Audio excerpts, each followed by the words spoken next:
लोए सब साहुणम चैतन्य गुणमय आत्मा अव्यक्त अरस अरूप है। जानो अलिंग ग्रहण से यह अनिर्दिष्ट आशा। मंगलमय मंगल करण वीतराग विज्ञान नमो ताहि जाते भय अरहंतादि महान। करि मंगल करि हो महा ग्रंथ करण को काज। जाते मिले समाज सब पावे निज पद राज। आज का हमारा विषय है शास्त्रों में अर्थ करने और अर्थ समझने की पद्धति। ये हम मोक्ष मार्ग प्रकाशक के 7वें और 8वें अधिकार के आधार पर लेंगे, जो कि आचार्य कल्प पंडित टोडरमल जी द्वारा रचित है। तो 7वें अधिकार के मंगलाचरण में टोडरमल जी क्या कहते हैं? इस भव तरु का मूल एक जानहु मिथ्या भाव। ताको करि निर्मूल अब करिए मोक्ष उपाव। इसमें क्या कहा उन्होंने कि इस संसार रूपी वृक्ष का मूल अर्थात जड़, मतलब जिसकी वजह से ये वृक्ष टिका हुआ है, खड़ा हुआ है, वो है मिथ्या भाव। मिथ्या भाव में मिथ्या दर्शन, मिथ्या ज्ञान और मिथ्या चारित्र तीनों को लिया गया है। तो इस संसार रूपी वृक्ष का मूल है मिथ्यात्व, और इसको क्या करना है? ताको करी निर्मूल अब, मतलब इसको निर्मूल करना है, इस मूल को नष्ट करना है। क्यों? क्योंकि अगर वृक्ष को हम खाली ऊपर से काटेंगे तो वो फिर से भर जाएगा। तो वृक्ष को नष्ट करने के लिए हमें उसकी मूल को नष्ट करना ज़रूरी है। इसीलिए हम संसार रूपी वृक्ष की मूल को नष्ट करें, और इसी से मोक्ष का उपाय किया जा सकता है। समंतभद्र आचार्य ने कहा कि सम्यक्त्व के समान कोई सुखकारी नहीं है और मिथ्यात्व के समान कोई दुखकारी नहीं है। तो अगर मिथ्यात्व के समान कोई दुखकारी नहीं है तो इससे ये पता चलता है कि उसका अंश मात्र भी बुरा है, अंश मात्र भी बुरा है। अतः इसीलिए सूक्ष्म मिथ्यात्व भी त्यागने योग्य है। सूक्ष्म मिथ्यात्व का अर्थ क्या है? तो सूक्ष्म मिथ्यात्व में क्या आया? तो हमारे अभिप्राय में बैठी हुई जो भूल है, मतलब हमने जैसे भेद विज्ञान कर लिया कि शरीर और आत्मा भिन्न भिन्न है, हमने परिणामों में तो भेद विज्ञान कर लिया, मगर अभिप्राय में हमारे अभी भी वो भूल है। तो वही जो हमारी पर पदार्थों में सुख बुद्धि है, हम पर को अपना या अपने को पर का कर्ता धर्ता मानते हैं, ये सब हमारा सूक्ष्म मिथ्यात्व है। तो सूक्ष्म मिथ्यात्व भी हमारा त्यागने योग्य है। अब इधर प्रश्न उठता है कि हम सही बात तो जानते हैं, हम सही बात समझते भी हैं, फिर भी हमारा प्रयोजन सिद्ध नहीं होता। अब हमारा प्रयोजन है क्या? हमारा प्रयोजन है सुखी होना, है ना। सुखी कैसे होएंगे? दुख का अभाव करके। और दुख क्या है? मिथ्यात्व। तो हम प्रश्न उठता है कि जो जैन हैं, जो जिन आज्ञा को मानते हैं, उनके भी मिथ्यात्व क्यों रह जाता है? इसमें सभी जैनों को भी नहीं लिया कि ऐसे नहीं कि सभी जैनों के मिथ्यात्व क्यों है। जो जिन आज्ञा को मानते हैं, यहाँ पे इस बात पर भी जोर दिया गया है कि जो मात्र जैन नहीं हैं, जो जिन आज्ञा को भी मानते हैं, मतलब जो प्रतिदिन दर्शन करते हैं, प्रतिदिन स्वाध्याय करते हैं, रात्रि भोजन का त्याग करते हैं, आदि अनेक कार्य करते हैं, फिर भी उनके मिथ्यात्व रह जाता है। जिनवाणी में तो मिथ्यात्व की पोषक बात है नहीं, तो फिर उनके मिथ्यात्व कैसे रह जाता है? तो वो इसीलिए रह जाता है क्योंकि वे अगर शास्त्रों के अर्थ समझने की पद्धति नहीं जाने तो वो जिनवाणी में क्या लिखा है उसका मर्म नहीं समझ पाते। तो उस जिनवाणी में क्या लिखा है उसका अभिप्राय नहीं समझ पाते, इसीलिए वो अर्थ का अनर्थ ग्रहण कर लेते हैं, अपनी ही कल्पना से कुछ भी समझ लेते हैं। इस वजह से उनका मिथ्यात्व नहीं छूट पाता।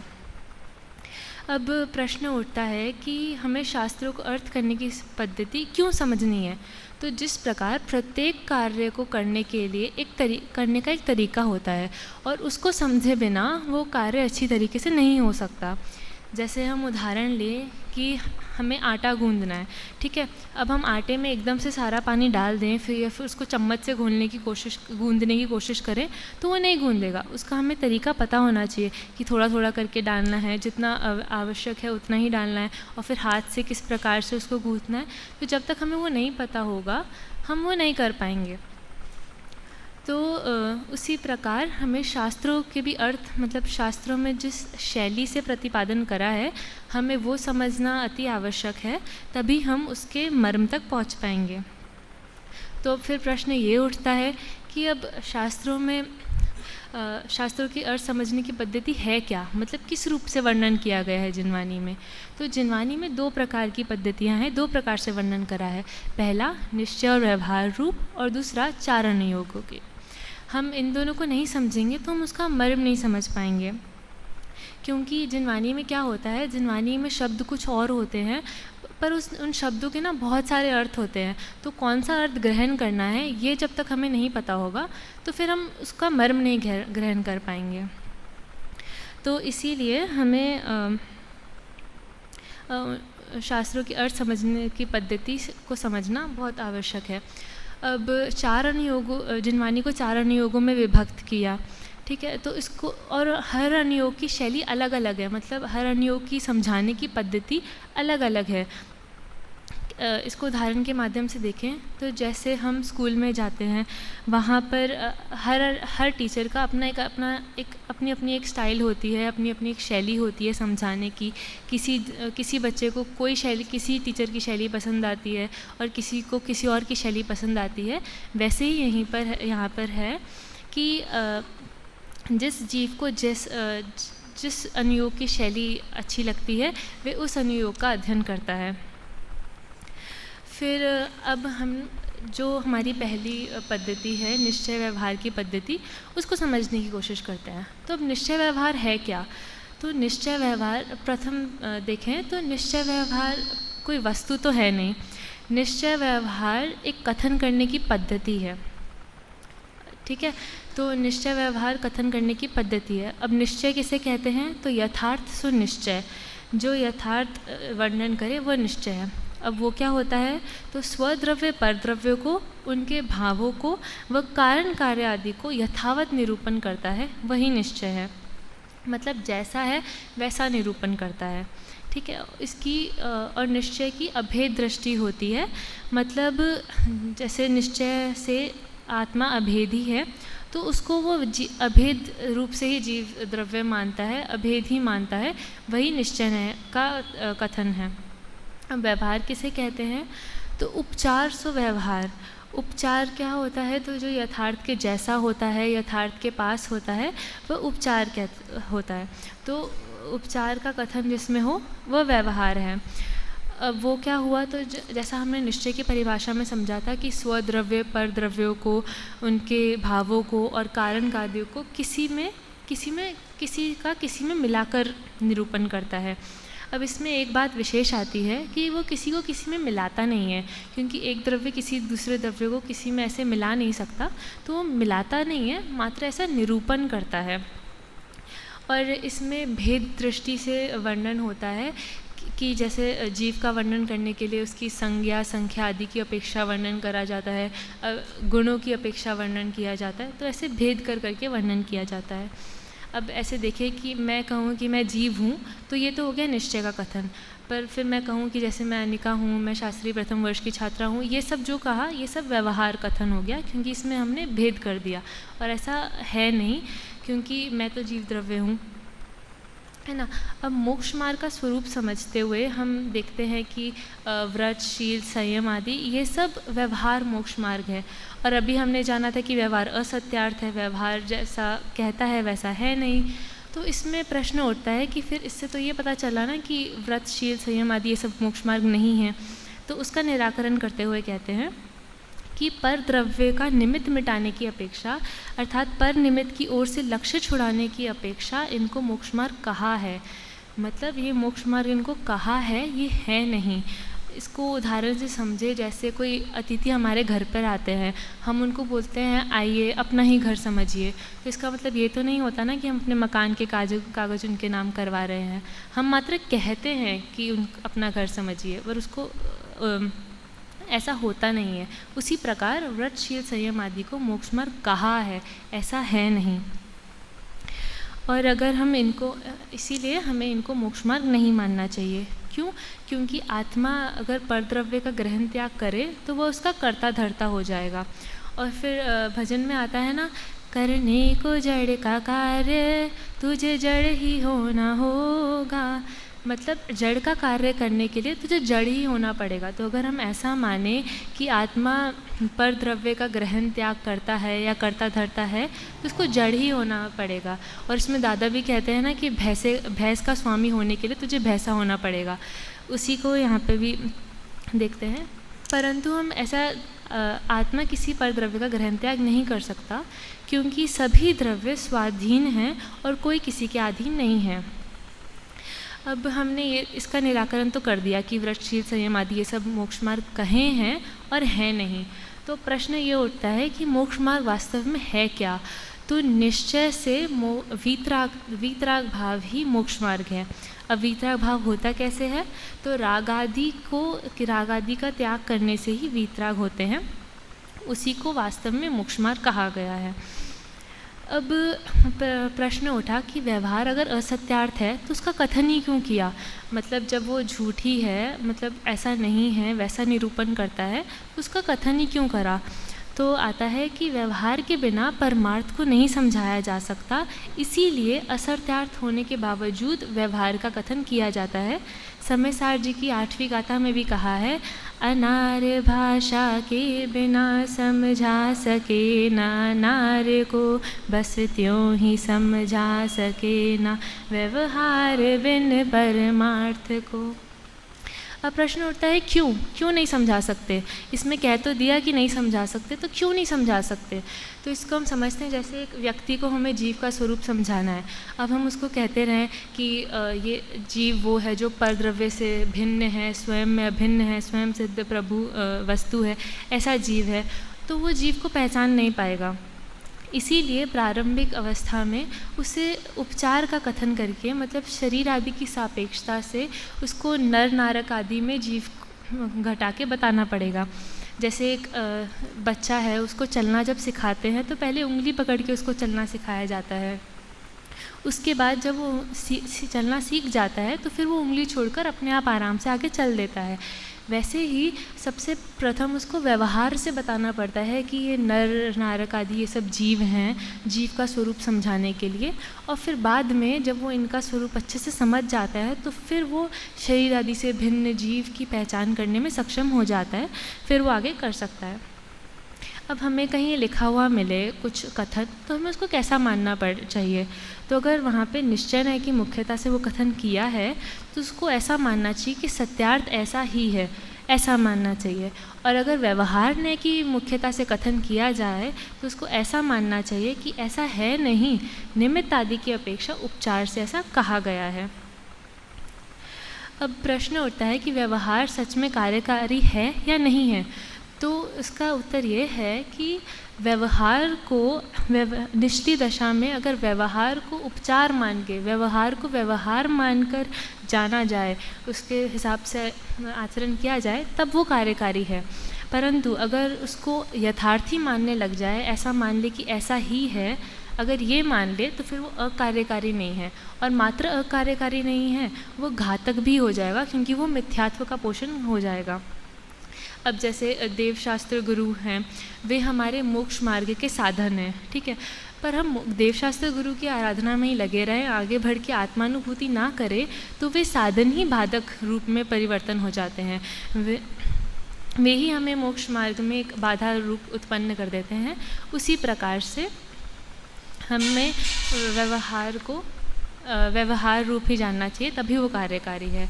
ये हमने जिनवानी की प्रथम पद्धति समझी। दूसरी पद्धति कौन सी है? चारण योग। तो सर्वप्रथम अनुयोग किसे कहते हैं? तो कथन करने की पद्धति को, कथन करने के तरीक़े को या कहने की पद्धति को ही अनुयोग कहते हैं। कितने अनुयोग होते हैं? 4। कौन से? प्रथमानुयोग, कर्णानुयोग, चरणानुयोग और द्रव्यानुयोग। प्रथमानुयोग में क्या होता है? तो प्रथमानुयोग में संसार की विचित्रता, पुण्य पाप के फल, महापुरुषों की प्रवृत्ति आदि बताकर जीवों को धर्म में लगाया जाता है। अब हम उदाहरण से देखें, हम हिस्ट्री पढ़ते हैं, तो हिस्ट्री क्यों पढ़ते हैं? 2 प्रयोजन की वजह से हम हिस्ट्री पढ़ते हैं। पहला कि जो भूत में गलतियाँ हुई है वो उनको हम रिपीट ना करें, और दूसरा कि जो भी अच्छी चीज़ें हुई हैं, जो गुण थे, उनका हम अनुसरण करें। तो वैसे ही महापुरुषों की प्रवृत्ति हम पढ़ते हैं तो हम जब ये जानते हैं कि उन्होंने इंद्रियादिक सुखों को तुच्छ जानकर छोड़ा, तो हमें भी उनको छोड़ने का भाव जागृत होता है और फिर वो आगे आत्मानुभूति में लगे तो हमें भी आत्मानुभूति करने का भाव जागृत होता है। इस प्रकार से प्रथमानुयोग हमें धर्म में लगाता है। अब प्रथमानुयोग में एक विचित्रता भी है। कौन सी? कि प्रथमानुयोग में जो अगर धर्म बुद्धि से कोई व्यक्ति अनुचित कार्य भी करता है, उसकी भी प्रशंसा की जाती है। कैसे? सबने रक्षाबंधन की कहानी तो सुनी ही है। उसमें विष्णु कुमार मुनिराज जो हैं, वे अकंपनाचार्य आदि मुनिराजों की रक्षा करने के लिए, वात्सल्य अंग के लिए वे अनुचित कार्य करते हैं, मतलब अपना मुनिपद त्यागते हैं, फिर भी उनकी प्रशंसा की जाती है। तो ये प्रथमानुयोग की विचित्रता है। और देखें तो निकांक्षित अंग के अभाव में पुत्र आदि की प्राप्ति के लिए या फिर रोग आदि को दूर करने के लिए स्तुति नाम सवन आदि करा जाता है या फिर निदान नामक आर्त ध्यान किया जाता है। तो ये है तो पाप के बंध ही, परंतु ये मोह के वशीभूत होकर कुदेव सेवन आदि से उत्कृष्ट है, मतलब उनसे तो बेटर ही हैं, इसीलिए उनकी भी प्रशंसा की जाती है। परंतु इससे हमें ये नहीं समझना चाहिए कि ये कार्य प्रशंसनीय है। अब दूसरा अनुयोग कर्णानुयोग। कर्णानुयोग में केवल ज्ञान गम्य वस्तु का व्याख्यान है, उसका वर्णन है।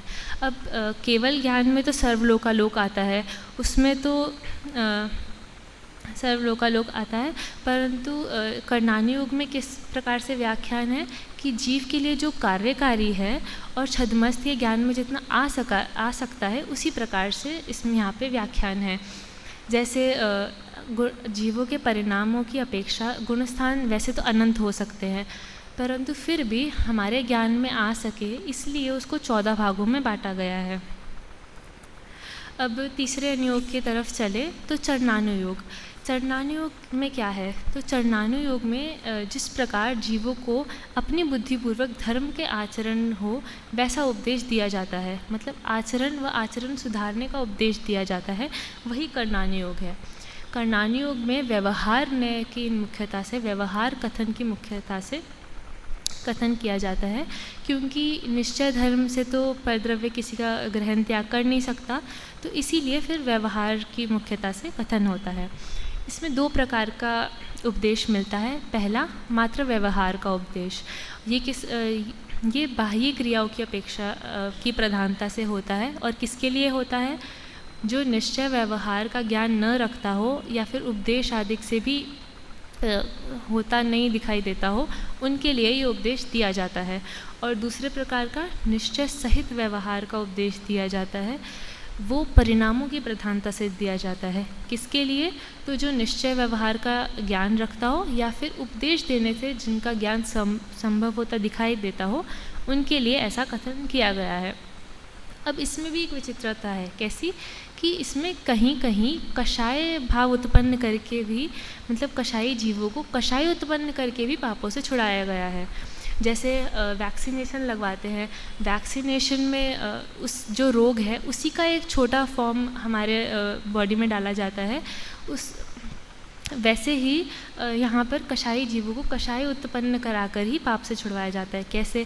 तो जैसे पाप का फल नरक आदि दुख दिखाकर भय कषाय उत्पन्न कराते हैं, पुण्य का फल स्वर्ग आदि सुख दिखाकर लोभ कषाय, या फिर पूजा दान नाम स्मरण आदि से फल पुत्र आदि दिखाकर इससे भी लोभ कषाय उत्पन्न कराते हैं। शरीर की अशुद्धता दिखाकर जुगुप्सा कषाय उत्पन्न कराते हैं, और पुत्र आदि को धन का ग्राहक बताकर द्वेष कषाय उत्पन्न कराते हैं आदि। इस प्रकार से ऐसे कथन करके जीवों को धर्म में लगाया जाता है। अब चौथा अनुयोग द्रव्यानुयोग। द्रव्यानुयोग में कैसा वर्णन है? तो द्रव्यानुयोग में जीवों को जीवादि तत्वों का यथार्थ श्रद्धान जिस प्रकार हो उस प्रकार विशेष युक्ति हेतु दृष्टांत आदि से वर्णन करते हैं। क्योंकि इसमें प्रयोजन क्या है? इसमें प्रयोजन है यथार्थ श्रद्धान कराना। तो जिस प्रकार से स्वपर का भेद विज्ञान हो उस प्रकार से जीवादि का वर्णन करते हैं। जिस प्रकार से वीतराग भाव उत्पन्न हो उस प्रकार से आश्रवादि का वर्णन करते हैं। आत्मानुभव की महिमा गाते हैं, व्यवहार कार्यों का निषेध करते हैं। और जो जीव आत्मानुभव का उपाय नहीं करता है, उस जीव को बाह्य क्रियाकांड में, और जो बाह्य क्रियाकांड में मग्न हैं, उनको वहाँ से उदास करके, मतलब वहाँ से उदासीन भाव प्रकट करके आत्मानुभव आदि में लगाने को व्रतशील संयम आदि का हीनपना प्रकट करते हैं। तो जो यहाँ पे शुभोपयोग का हीनपना प्रकट करा, वो अशुभोपयोग में जाने के लिए नहीं है, वो शुद्धोपयोग में जाने के लिए है। तो जैसे 3 भाव हैं, अशुभोपयोग, शुभोपयोग और शुद्धोपयोग। तो इसमें उदाहरण से देखें कि जैसे एक व्यक्ति मूवी देखने जा रहा है और एक व्यक्ति पूजन कर रहा है। तो जो व्यक्ति पूजन कर रहा है, वह मूवी वाले से तो बेटर ही है, परंतु दोनों में से कोई भी सही नहीं है। सही कौन है? सही तीसरा व्यक्ति है जो आत्मा में रमन कर रहा है। तो उसी प्रकार सही तो शुद्धोपयोगी है, परंतु फिर भी शुभ उपयोग को अशुभ उपयोग में से बचने के लिए शुभ उपयोग को अच्छा बताया जाता है। अब आदरणीय सुमत प्रकाश जी भाई साहब ने चारों अनुयोगों को का एक केस स्टडी टाइप से उसको समझाया गया है, उसको देखते हैं। सर्वप्रथम उन्होंने चारों अनुयोगों को एक एक शब्द में बताया है। द्रव्यानुयोग किसे कहते हैं? तो जिसमें द्रव्य का वर्णन हो उसे द्रव्यानुयोग कहते हैं। चरणानुयोग किसे कहते हैं? आचरण और आचरण सुधारने का वर्णन हो उसे चरणानुयोग कहते हैं। परिणाम या परिणाम के फल आदि का वर्णन हो उसको करणानुयोग कहते हैं। और प्रथमानुयोग किसे कहते हैं? जिसमें कहानियाँ लिखी होती हैं या फिर जिसमें निंदा प्रशंसा की जाए, कि जैसे हम बोलें कि धिक्कार है ऐसे रावण को जिसने सीता का हरण किया, तो इसमें हमने रावण की निंदा की। और फिर हम बोले कि धन्य है माता सीता के परिणाम या सती अंजना के परिणाम, इसमें हमने उनकी प्रशंसा की। तो ये निंदा प्रशंसा भी किस में होती है? प्रथमानुयोग में होती है। तो अब इसको एक केस स्टडी के माध्यम से देखते हैं कि जैसे हमने कहा कि मैं जीव द्रव्य हूँ, मेरे में अनंत गुण हैं और मैं सिद्ध समान पूज्य आदरणीय तत्व हूँ। ये जानने से हमें जो द्रव्य दृष्टि हुई वो क्या है? वो द्रव्यानुयोग है। ठीक है। अब होता है कि मैं ही तो भगवान आत्मा हूँ नहीं, बाकी सब भी भगवान आत्मा है। खाली मेरे में तो अनंत गुण है नहीं, सब में अनंत गुण है। खाली मैं ही भावी सिद्ध हूँ नहीं, सब भावी सिद्ध हैं। इस मतलब कि मैं भी भगवान हूँ और सब भगवान है। तो इसमें फिर ये जानने के बाद कि एक भगवान दूसरे भगवान से दुराचार कैसे कर सकता है, मतलब दुर्व्यवहार कैसे कर सकता है, तो इससे हमारा आचरण भी सुधरता है कि एक भगवान जब दूसरे भगवान को मार नहीं सकता, कुछ अपशब्द नहीं बोल सकता, तो वैसे ही हमारा आचरण सुधरता है। तो वो क्या हो गया? वो चरणानुयोग हो गया। अब हमने जाना था कि हम भगवान हैं, तो अगर हम भगवान हैं तो हम दुराचार कैसे कर सकते हैं? हमारा खान पीन कैसे बिगड़ सकता है? इससे हमारे परिणामों में भी विशुद्धता आती है। तो जब हमारे इससे परिणाम सुधरे तो वो हो गया करणानुयोग। और फिर हम कहते हैं कि धन्य है वे जीव जिनके ऐसे परिणाम हैं। उसमें हमने उनकी प्रशंसा की, तो इसीलिए और प्रशंसा की, और फिर हम कहें धिक्कार है ऐसे जीवों को जिनके ऐसे परिणाम नहीं हैं या फिर इससे विपरीत परिणाम है, तो उसमें हमने निंदा की। तो ये निंदा प्रशंसा किस में आई थी? प्रथमानुयोग में। तो इस प्रकार चारों अनुयोगी हो गए। अब हमने चारों अनुयोगों की समीक्षा तो कर ली।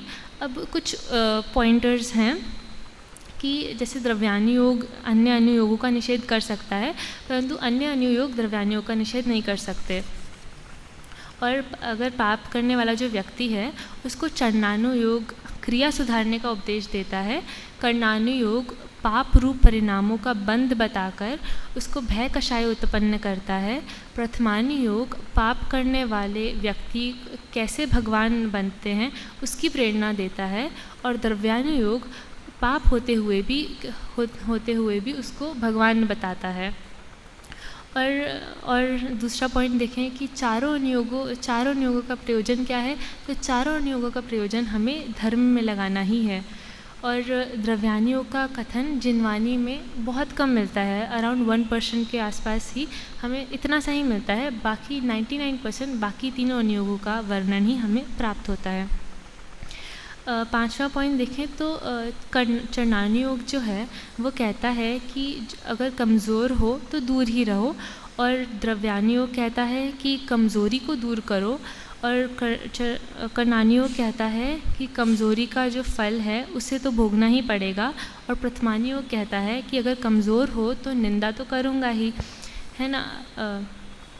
और ये चारों ही अनुयोग आप जहाँ पर खड़े हो, जिस स्तर पे खड़े हो, उस स्तर से चढ़ने का उपदेश देते हैं, उस स्तर से आगे बढ़ने का उपदेश देते हैं। तो हमने चारों अनुयोगों को तो जान लिया, अब इन चारों अनुयोगों को बताने का प्रयोजन क्या है। तो दादा लिखते हैं ना, वीतरागता की पोषक ही जिनवानी कहलाती है, वह है मुक्ति का मार्ग निरंतर हमको जो दिखलाती है। इसमें क्या कहा, वीतरागता की पोषक ही जिनवानी कहलाती है। इससे हमने क्या जाना कि जिनवानी जो है वो वीतरागता का ही पोषण करती है। तो चारों अनुयोगों की यद्यपि कथन पद्धति अलग अलग है, पर चारों में ही पोषण किसका करा है, वीतरागता का। अब जैसे देखें कि कुछ दोस्त हैं, उन सबको एक मंजिल तक पहुंचना है, तो कोई गाड़ी से जाता है, कोई स्कूटर से जाता है, कोई बस से जाता है, कोई बाइक से जाता है, परंतु सबको पहुंचना मंजिल पर ही होता है। वैसे ही चारों नियोगों की कथन करने की पद्धति अलग अलग है, अलग अलग अपेक्षा से बताया गया है, पर बताई एक ही बात गई है, वीतरागता का पोषण ही किया गया है। चरणानी योग की अपेक्षा देखें तो कहीं पर राग, बहुत राग आदि से अल्प राग आदि का पोषण करा है, और कर्णानी योग में कहीं पूर्णतः राग आदि का निषेध करा गया है, पर राग आदि बढ़ाने का उपदेश कहीं भी नहीं दिया गया है। तो किसी न किसी अपेक्षा राग आदि को घटाने का ही उपदेश दिया है, वीतरागता का उपदेश दिया है। तो वीतरागता प्रकट कैसे होती है, तो सम्यक दर्शन, सम्यक ज्ञान और सम्यक चारित्र से। इनका भी स्वरूप एकदम संक्षिप्त में बताया है कि राग आदि मिटाने का जो श्रद्धान है वही सम्यक दर्शन है, राग आदि मिटाने का जानना है सो सम्यक ज्ञान है, और राग आदि मिटे ऐसा आचरण है वही सम्यक चारित्र है। अब प्रश्न हमारा ये उठ सकता है कि चरणानी योग में बोला कि अल्प राग आदि करवाया, और द्रव्यानी योग में पूर्णतः राग आदि का निषेध कर दिया, तो इसमें तो परस्पर विरोध भाषित होता है। तो इसका निराकरण करते हुए कहते हैं कि जिनवानी में परस्पर विरोधी कथन नहीं है। अनुयोगों की कथन पद्धति का एवं निश्चय व्यवहार का सही ज्ञान नहीं होने से विरोध हमें मात्र भाषित होता है, और जब हम इन शास्त्रों के अर्थ समझने की पद्धति को जान लेंगे, निश्चय व्यवहार का स्वरूप समझ लेंगे, तो वह विरोध प्रतीत नहीं होगा।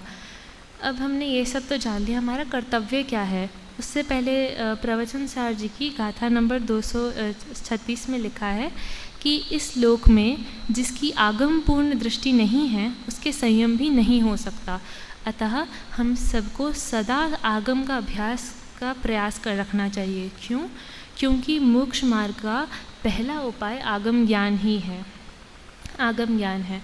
अब इसमें टोडरमल जी क्या कहते हैं कि अतः तुम यथार्थ बुद्धि द्वारा आगम का अभ्यास किया करो, और आगे क्या कहा कि तुम्हारा कल्याण अवश्य होगा। जय जिनेंद्र।